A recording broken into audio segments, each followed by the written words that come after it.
Okay, so the last thing we're going to talk about in our intro, which is sort of our quote unquote lens that we're going to be looking at environmental science through this year, is sustainability. And notice that the numbers here are all in Unit 5.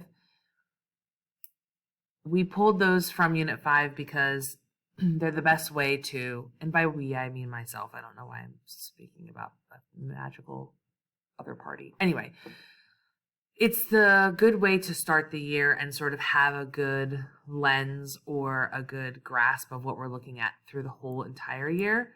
And so when we look at tragedy of the commons and ecological footprint and sustainability, they sort of all tie together. So how do humans normally utilize resources on Earth? What's their past practice, your personal impact on the Earth, and then, how can we focus on being more sustainable?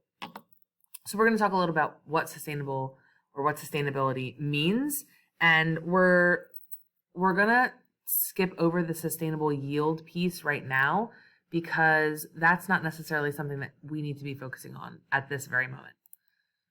So when we look at food production is and soil quality is the ability of our soil, water, and climate to support agriculture. Right now, our major threats to food production include climate change, soil degradation, so the loss of healthy soil, which we talked about a little bit in class, desertification, the erosion of topsoil.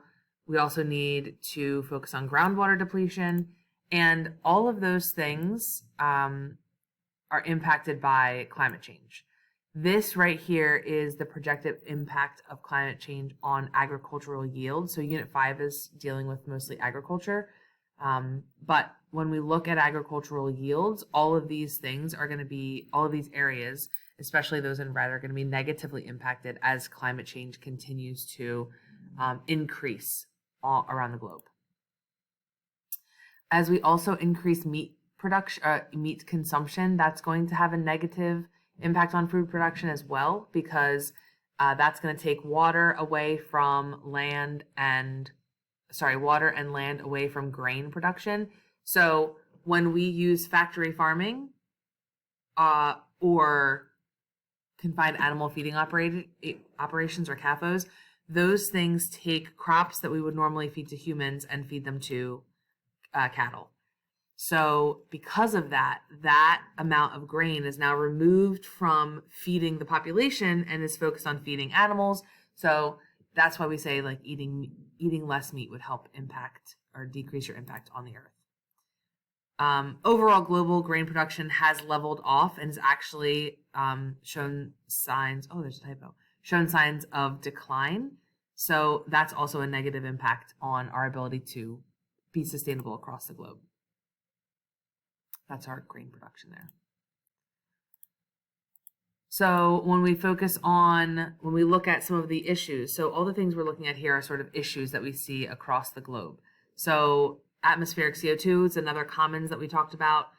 Our life on Earth depends on that greenhouse gas, greenhouse effect, but increased greenhouse gases is going to mean increased temperature, as you guys have all learned. And that has rapidly increased over the last 200 years. Deforestation also is negatively impacting CO2 sequestration, the ability for the Earth to absorb some of that CO2. And then in addition to that, the combustion of fossil fuels has also increased atmospheric CO2. So we've removed something that absorbs CO2 while we continue to increase the combustion of fossil fuels, which adds extra CO2 to the atmosphere. As we increase CO2, it's creating an unsustainable situation because it not only dries out that arable land that we can use, it also destroys habitats. It worsens storm intensity, which we've seen in the past. And we've continued to see that storm intensity increase over time. And even, wow, there are so many typos in here. I apologize, guys. We continue to see that increase over time and increase in other places. So when we look at sustainability, we're talking about consuming a resource or using a space in a way that doesn't deplete or degrade it. So how can we use this over long term? So rather than, we talked about soil and how soil is very beneficial, rather than using that soil long term, rather than using that synthetic fertilizer, we should focus on using compost or using manure. That is going to have nutrient rich properties, just like fertilizer, but synthetic fertilizers are not only going to actually deplete the health of the soil over time, it's also fossil fuel dependent when we're creating that synthetic fertilizer. So we'll briefly talk about maximum sustainable yield and we'll come back to it. But maximum sustainable yield is the maximum amount of a resource that can be harvested or used without reducing or depleting the resource for future use.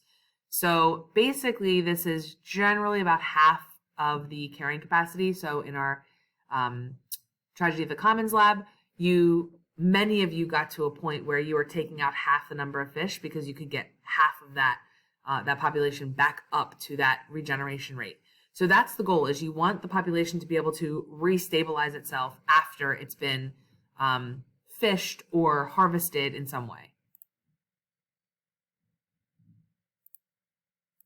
So some of the things that indicate sustainability is biodiversity. So if biodiversity is high, which means you have lots of different species, you have lots of genetic differences within a species, and you still have lots of functioning ecosystems, that means you have a healthier Earth. So high biodiversity within an ecosystem means the ecosystem is healthier.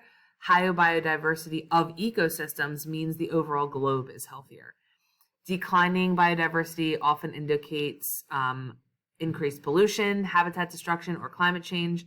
And global extinction rate, meaning the number of species that are going extinct per year, is also a very strong indicator, since species extinction will decrease biodiversity.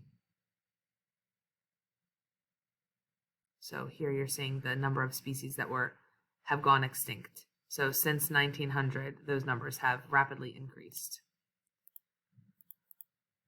So our human population has drastically increased over the past 2,000 years. And as we've become more efficient at harvesting resources, we have declined or degraded those resources really rapidly. So if you need more paper, then that means you need more lumber, which means more deforestation. If you need more food, you're cutting down forests. You are possibly eroding more soil. If we're traveling more travel means more fossil fuels, because you need that to run your planes, trains, and automobiles. You're also having pollution coming from that travel as well. And then also habitat destruction for things like land, airports and things like that. So if you look here, this is our population in yellow. And as our population has increased, deforestation has also increased over time. So take a minute in your notebook or at the bottom of your notes frames. Answer this question, please. Explain which student most likely lives in a highly developed country. Describe how one of the 4 categories of an ecological footprint can serve as an environmental indicator. So what could you use to identify the health of the ecosystem or the impact on the ecosystem? Okay, everybody, I hope you have a great day. Have a great weekend. And, well, I'm giving this on the weekend, so I hope you're coming back and you had a good weekend. But I will see you next time.